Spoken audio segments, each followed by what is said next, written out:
আসসালামু আলাইকুম রহমতুল্লাহি ওবারাকাতু। কেমন আছেন সবাই? আমিও ভালো আছি আলহামদুলিল্লাহ। আর রোজামনির পরীক্ষা, আমি একটু তাড়াহুড়া করে রান্না করছি। আর এখানে শোল মাছটা হালকা ভেজে নিচ্ছিলাম। লাউ তরকারি রান্না করব শোল মাছ দিয়ে।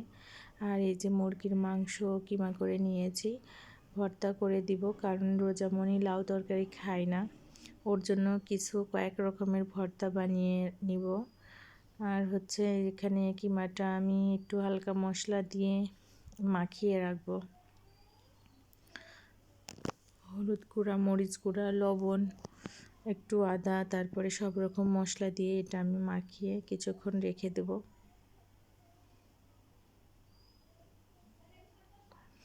আর এদিকে লাউ তরকারিটা হয়ে গিয়েছে রান্না।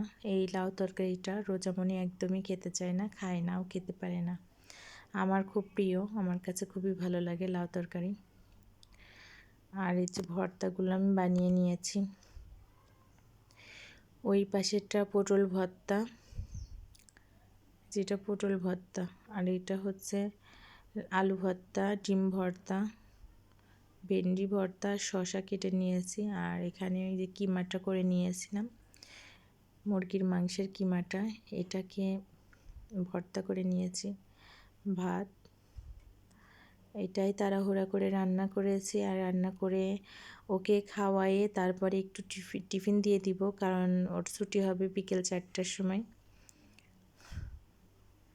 একটু মুখে তুলেও তো হাত দিয়ে খেতে চায় না, একটু তাড়াহুড়া করে মুখে তুলে খাওয়াই দিব আর কি। খাওয়া হয়ে গেলে ওকে স্কুলে রেখে আসবো, ওর পরীক্ষা আছে আজকে, সাপ্তাহিক পরীক্ষা চলছে।